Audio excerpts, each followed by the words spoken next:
Hey everyone, welcome to Sahara Strong, a webinar on women empowerment, where we bring in women who've broken barriers, overcome obstacles, and made a significant impact in their fields. My name is Nitin Bajaj. I'm your host, and joining me today is Veera Mahajan, an author, producer, and speaker. Veera, welcome on the show. Thank you. Nice to be here, and thank you for inviting me. It's great to have you here. Let's start with what is women empowerment to you? To me, woman empowerment is when a woman does not have to depend on someone else's decisions to what she can do, what she can be. If she has a dream, she should be free to follow those dreams, no matter what that dream is. It shouldn't be, this is what the girl is allowed to do, or this is what rest everything else. I was going to say this is what boys are allowed, but they're not allowed. They're free to do 99% of the things they want to do. But the girls are always told, this is what you should do. This is safe for you. This is what you do. Like my father used to say, if you can't even make round rotis, who's going to marry you? Like that's the biggest thing in my life. I don't like to make rotis. I still don't like to make rotis. But the things I like to do is like jumping out of a plane. Nobody ever encouraged me to do that. I did that now. So yeah, they shouldn't have to go through a divorce to find their power. Yes. That's where the power is, when you're in your father's home, when you're with your husband and you support each other. And women are not allowed but free to live their lives. That's woman empowerment to me. I love that. Give us a time or an example where a personal experience where you felt empowered. Personally, the first time I felt empowered was I moved here to Malibu, and after a long marriage, and not a very good one, of course, if it ended up in divorce. And I had to physically move away, not just to get away from him, but also from my own family. Mhm. And because they still wanted me to stay there. So I moved here, and 3 months later, I realized that I haven't cried in so long, in like 3 months. That was very unique and unusual to me. And I could Mhm. just, couldn't stop smiling. And I went out, and I was already meeting people here. I got a chance to buy a newspaper, which I turned into a magazine. And from the very first cover, I put myself on the cover, and I didn't have to ask anybody. It was my choice. Of course, it was a fear. Like, I'm in a new place in Malibu with actual movie stars here, and I'm putting myself on the cover. But I chose to do that, and it was my choice. And the magazine came out, and everywhere is my face. And so those are the choices. Then another example I can give you is I was at a fashion show, Mhm. and some Indian newspapers photographer started following me, took my pictures, and then then they asked me if I would represent India in a Asian pageant. I literally looked around like, I don't have to ask anybody. Okay, I'll do it. So these are the little things that I was not used to. It was like a new feeling for me. Then just out of practice or exercising my freedom or Mhm. my empowerment, I just said yes. And of course, I had a lot of fun doing it. But yeah, these are little things. But there, since then, I feel a lot of times when I feel empowered, and also it reminds me for so many times when I wanted to do things and I didn't have that freedom. So yeah, I can actually compare my life, what it is now. And like I was telling you earlier before we started, I think that yes, I feel empowered, Mhm. but it would have been so much better when you are with someone Yes. in your father's house with your husband, when you get that support. Like, what do you want to do? Let's do it. What support do you need? Mhm. And instead of always saying, are you sure this is too not safe? Can you just do it later or not do it? And that's what we do with our girls. So feeling empowerment, there's many, many examples I can give you, but these are a couple of fun ones. I love how you explained and kind of articulated the difference between feeling empowered by yourself and feeling empowered when around someone, and especially men. And that's a Yes. very important distinction to know and to make. So thank you for bringing that to light. Yeah, I mean that's the whole reason I want to talk about these things, Yes. because I know I'm not the only one who went through this. Even though I went through abuse and it was very hard, and it's not just my ex, it's with my father too. Mhm. My father was very abusive to my mom and then to the children, and that's where we learn. And that's why I was able to, let's say, I mean, again, you will say, how did I use the word? I was able to accept abuse in my husband's house Mhm. because I was already used to it. If and for the short time that he was really nice in the beginning, he was a great boyfriend, he was a great husband first few couple of years, and that was just a bonus. And that was like, okay, this is different, this is great, I'm free. But when slowly that abuse came in, my conditioning Just kind of let me, defaulted. Yeah. yeah, it just let me accept all that. If I wasn't groomed that way, if I didn't have that conditioning, and my father was treating my mother right, my father was teaching me that you don't ever allow anybody to hurt you, you are always to be respected, and I saw that respect in house, there was no way that I would let somebody hurt me, right? So that's where we have to make that change, that Yes. we teach our girls that they deserve to be respected. They have to see a good normal. If they don't know a good normal, whatever bad comes in their life, that's their normal. And that's what you live. And then you keep taking it from generation to generation. True. And just to call this out, it's very obvious, though this is not a individual experience. And to your point, this is not an individual experience that many people face. It's a cultural and a societal issue Very, that needs to be fixed at a systemic level. And very.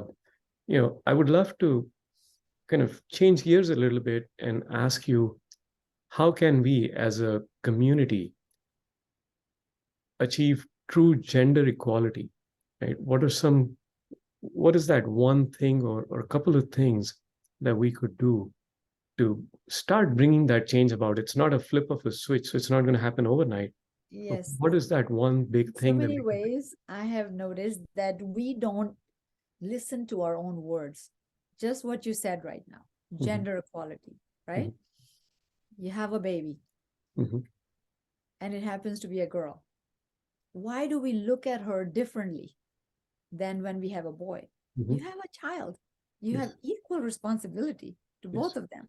Whatever you can afford, you have the same resources for both child, right? A girl or a boy.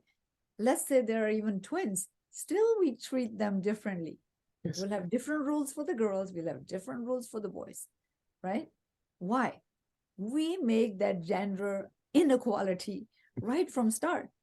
True. And then it goes from that's what the normal becomes. And then the girls learn to let their brothers do more, let their brothers flourish. And then if they are yelling, screaming at the girl, boys are going to be boys. Why are boys going to be boys? Right? And girls are going to be girls, they're going to cry. Girls are crying, boys are beating. Boys are yelling, girls are complaining. Why? This comes from adults. They watch us, what we expect of them. Mhm. Expect the same thing. When a girl falls, why do we run to take care of her and tell the boy it's okay? Girls should also be trained and prepared to take care of themselves because they're trained to be submissive, they're trained to be weak. Yes, there's some physical differences, but girls have a lot of other qualities. And a lot of girls are actually not even physically weak. Yes. In my family, I'm like insanely strong.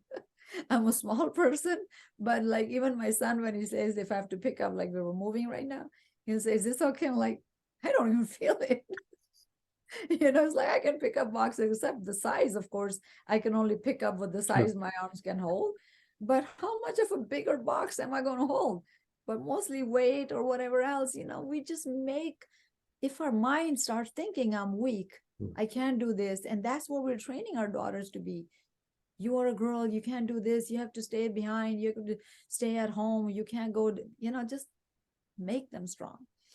Just recently, I had a really horrible incident with a handyman. I was never for guns. I don't have anything against it, but because I believe in you have a right to protect yourself.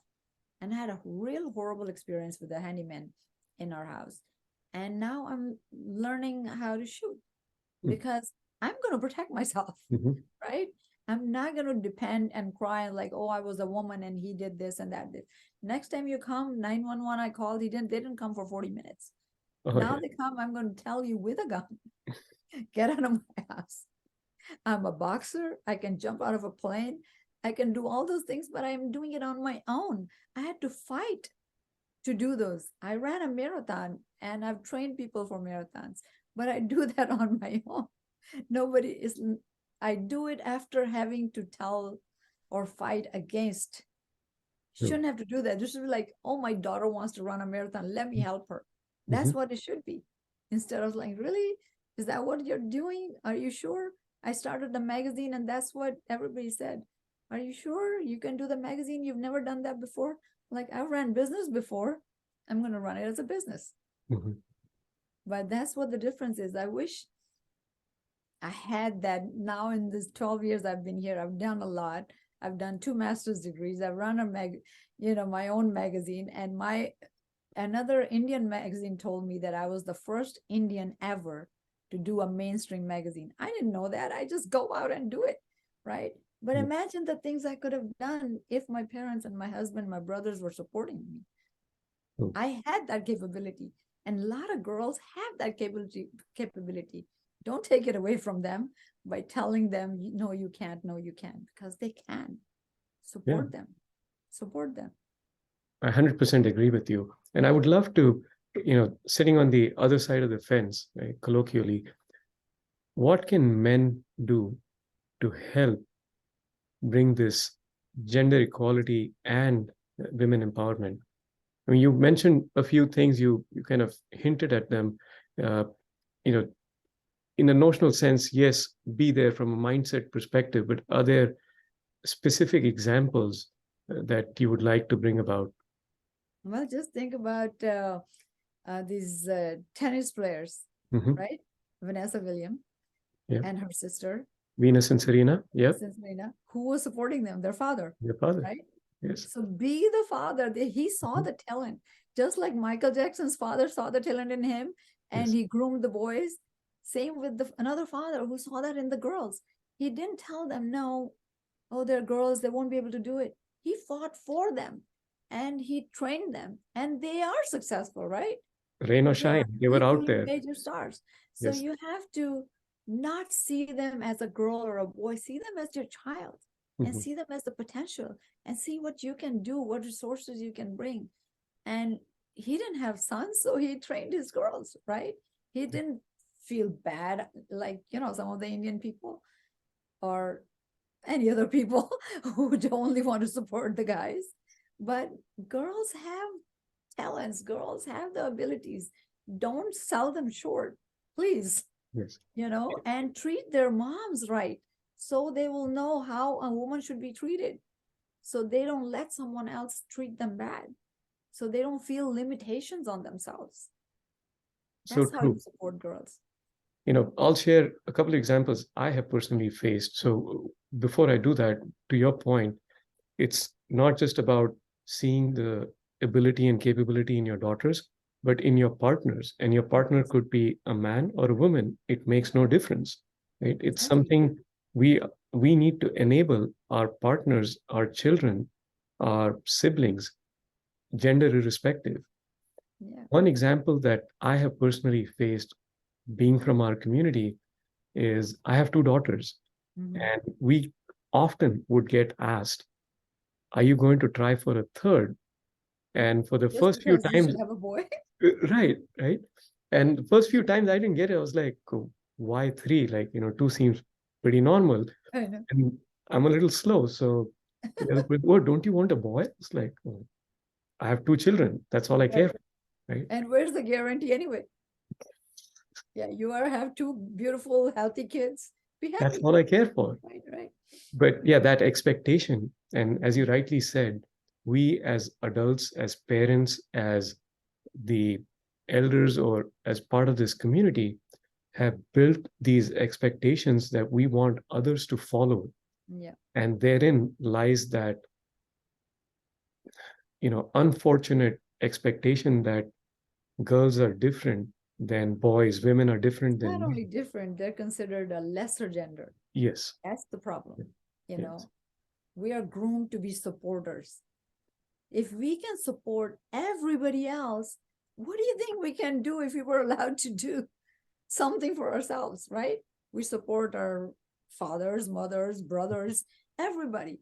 If we're supporting 5 different people, and actually that's what happened when I came here to Malibu, and people were like, it could be anywhere. Malibu is just because I'm here. You know, I don't want to think Malibu is something special. I could be anywhere by myself after the divorce. And they said, oh, aren't you afraid of doing everything by yourself? And I'm like, I was taking care of 6 people there. Now it's just me. So imagine how much free time I have. You're going How to be much, so much more efficient.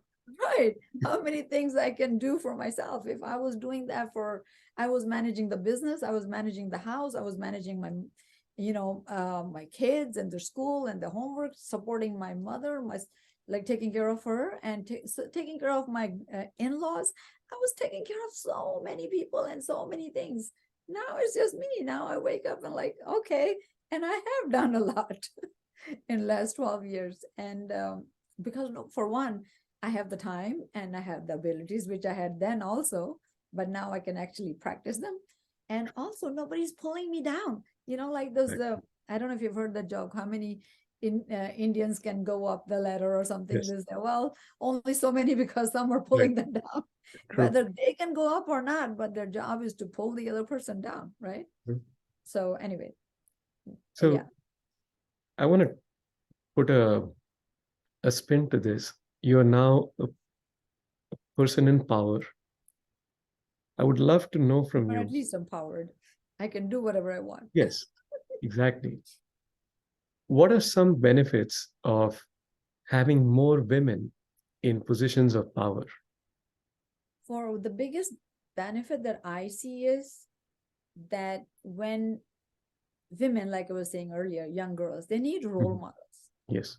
right? So seeing women in important roles, in powerful roles, they will see that they don't have a limit. They can get there. And then if somebody got to that point, someone next can even pass that position, right?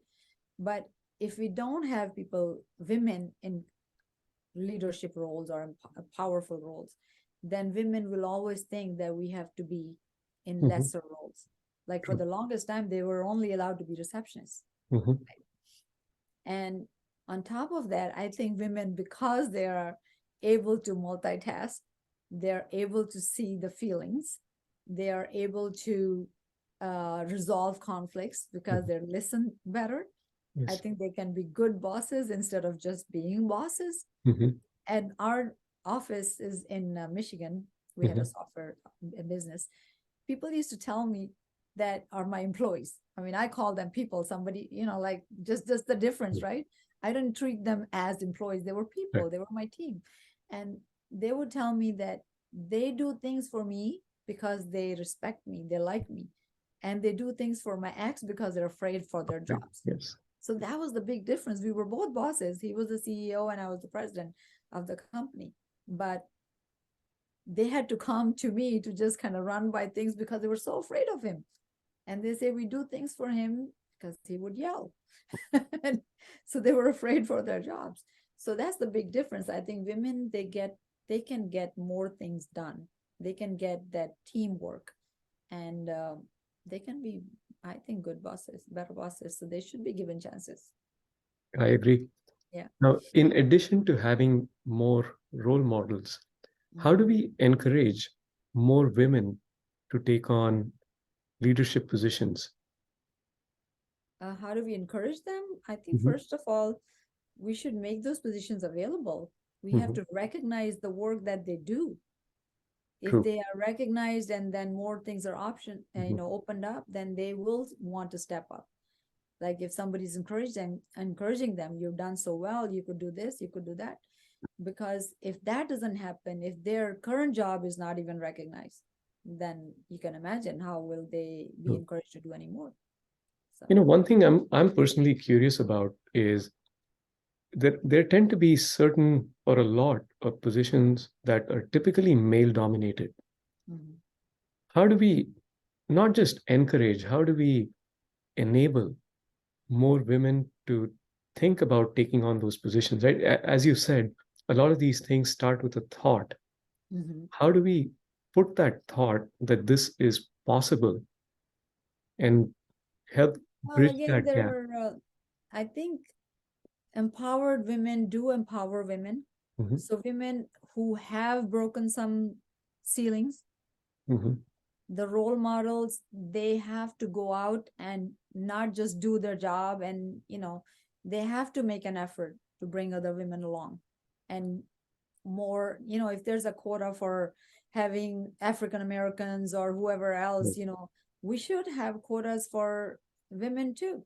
There should true. be policies and different whatever acts that the government has to put in place, that women needs to be recognized. Of course they have to be capable, but their work has to be recognized, so their positions should be open. Some positions, maybe not some positions just only for women, but there should be at this top level or whatever, every level, so Mhm, many women have to be there.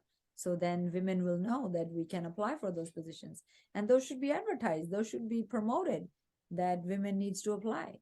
And I mean, it's going to take some time, because even after some women you do see, but there's the percentage is very small. But I'm just glad, like, at least it's happening, so it shows women that they can. So again, I think that a lot starts from the families. If they're encouraged, then I mean, who was to tell? Uh, I'm gonna forget the name. Vanessa Williams? No, not Vanessa Williams. Venus and Venus Serena. Williams, Yes. Venus and her sister. But who was to tell them that a woman can be at the top of the game, right? True. But the encouragement happens, and then you start breaking small ceilings, Yeah. higher ceilings, and then watching them, somebody else wants to do, same thing. Even with acting, I Mhm. keep hearing Viola Davis says, Yeah. she doesn't get paid, even though she's gone to the same schools and same colleges. So there is still a lot of problems, but slowly people are breaking those ceilings and going higher, and she's not stopping, right? Even though Mhm. she's not there yet, but she keeps continuing to True. produce great work, and things happen. So we just have to start from home. You've got two daughters. I'm looking at you, I'm watching you. Please do. And keep me honest, keep me Yeah, in the right place. Right. yeah, no, I believe you will. Otherwise you won't be doing these interviews. Mm. Thank you. I appreciate that. I'm to your point in terms of policy, yeah, there are a lot of organizations that have started being more cognizant and playing an active role Mhm. in having these positions specifically laid out for women and keeping account and being transparent about this. But that's just the start, right? That's just the first step. A lot more can and should happen along these lines. Yeah. I would love to hear from you. What role has mentorship played in your journey, and how important it is for other women as they are looking to take on leadership position and break the mold and barrier in these male dominated positions in the industries? Um, I mean, role models or mentorship, I am one of those people who will pick the right things or good things, even from the people that I don't like, or Yes. people who are not good to me or whatever, but everybody has something good. So Mm-hmm. I try to pick that. And as a mentor, I graduated from Pepperdine. Mm-hmm. But even before that, because of my magazine, I was doing some business with the Pepperdine and putting up shows and programs. And through that, they invited me to be a part of a mentor guardian program. Mm-hmm. And again, you brought up the girl when people asked you if you want a Yes. boy for the third, but I have two boys. Mm-hmm. So were just starting, Pepperdine was just starting a mentor guardian program. And Mhm. they said, would you like to mentor a girl? I'm like, girl? Yes. I didn't even care where and what the girl was about, because I just always wanted to have a girl, Yes. and I don't have a sister or a daughter. So I'm like all men around me in my family. So yeah, she was 17 Mhm. and she came from a foster care program, and I became her mentor. And then 4 years later, I realized she's still a little girl. She's only like, 21. And she really didn't know how to live on her own. And so we continued our relationship. And now, 11 years later, she just got married last year. She's still part of Wow. my family. And we upgraded it just before her wedding to be a godmother, goddaughter. So the mentorship Awesome. had turned into a wonderful, beautiful relationship and I got the daughter that I never had. That is And so beautiful. yeah, so it's things can mentorships are not for short time. I think you True. have to carry them on. And I actually heard her in one of the interviews that she had at the college, and they used her as because she was first of the Mhm. program. And she said, People who come in for a short time and give you hope and then disappear, those people hurt you more Yes. than people who don't do anything at all." True. So I'm like, okay, you're not going to lose me. Just like my kids, you call me or not call me, but when you want to call me, I'll be there. Yeah. And that's what I think you need to be for children, young people. And that gives them hope and strength to grow because they know when I have this adult in my life who will always be there. And I chose to be there, and I think it worked out really well. That's so beautiful. I have two questions that go in different directions. So I want to first take this one, which is connected to your goddaughter getting married and starting a new life. Yeah. You know, typically for women, that can be a pause in their careers, right? If they're getting married or if they're having children. And I've seen a lot of my colleagues who have essentially stopped Mhm. and kind of lost the career path they had. Right? Mhm. How do we ensure continuity? How do we ensure respect and respect from their independence and having the ability to have their careers? Well, again, I think it all roots in the same thing. How much are you respected, honored, or seen as an equal partner? Hmm. Remember, I said earlier, we say the words, but we don't listen to the words. Yes. If we treat them as partners, Mhm. then we will care about everything else that they are, not just a wife and a mother. Mhm. Yes, God made us that way. We have to take that time and go through. If you're sick, of course, you got to, with having the baby, there can be all kinds of medical problems. But otherwise, if a normal pregnancy, she can work till almost the end, True. right? And it's funny that I can bring all the stories to my family today. My son, who's in New York, and him and his wife had a baby about 10 months ago, and they Congratulations. were both in great positions, so they were able to take some time off. Mhm. They spent a couple months together taking care of the baby and learning, but then they took turns to go back to work. And Nice. now, actually, the wife, my daughter-in-law, has found the job that she wants, and so she's gone back to work first. And my son is still looking for the right thing because they use this time to also explore what else they want to do. Right. And so he's doing that. And so for the short time, yeah, she is working and he's home. They still have a sitter because they're preparing. So Mhm. when he goes back to work also, so they'll have a sitter. And luckily now with the COVID that they taught us to, you can work from home. Yes. They can do some time at home. So it's really working well. But I see that I hope I had some influence in that in teaching my son to take care of, and be kind to your wife and girlfriend that he had before, because I used to teach them, if she doesn't leave now, she will leave you one day. So be nice, right? And so it's really working well because they respect each other, and if the respect is there, that is the most important thing. If you don't respect, if you only start treating her like a wife and a mother and a homemaker. See the words you give? When Yes. she becomes a homemaker, then that's where she's going to be. True. But what happened to her dreams, her careers, her abilities, her talents that she was so good at? We forget why we married this person. True. And then you make them into somebody else that suits our needs. And this is, I'm talking from the man side. Sure. You don't try to mold her into who you want her to be. Remember who she is. What did you love her for? What did you like her for?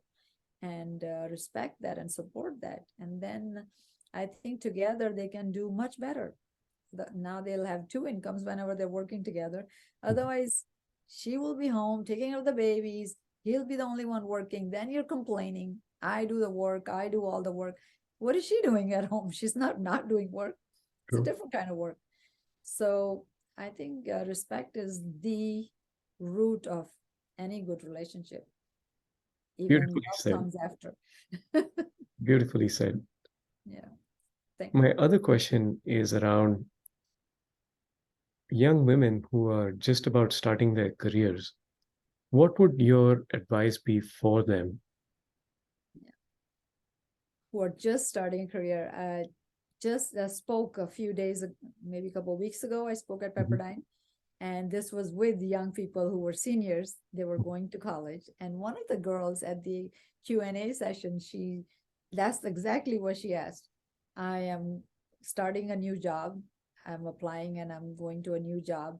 And she says, I know I'll be the, last in. So I will probably get pushed a lot, and I will probably get yelled at. And right away I stopped her. I said, why? Why will you get yelled at? Are you hired? Is that part of your job specifications? Ask them, what are my job specifications? Am I yelling, getting yelled at and whatever part of that? If it's not that, then you don't take that. You ask them, what is my job requirements? I will do that to the best of my abilities. If I don't do something out of that, then you let me know and I will fix it. And other than that, you respect me as much as I respect you. And there has to be a respectful relationship. And if still it doesn't work, go to HR, complain to somebody. And if still doesn't work, or if HR is not available, you quit that job. Yes. You have these abilities. You take your self-respect. If you don't respect yourself and you allow someone to hurt you, how do you expect someone to respect you? True. So you demand that. You command that. And I literally asked her, like, if that's not part of your job, don't do it. Accepting yelling is not part of your job. So it was like the professors who were there and the people who were organizing, they were so happy that I said that, because students are afraid and nobody teaches them that, So yeah, do your job. You got a job based on your abilities, about your resume. Nowhere there you said, in my resume, I will accept abuse. So don't do it, right? Well, I'm so glad you shared that. And Veera, thank you so much for making the time, not just to share your story and your journey, but also being vulnerable and transparent about the challenges you've faced.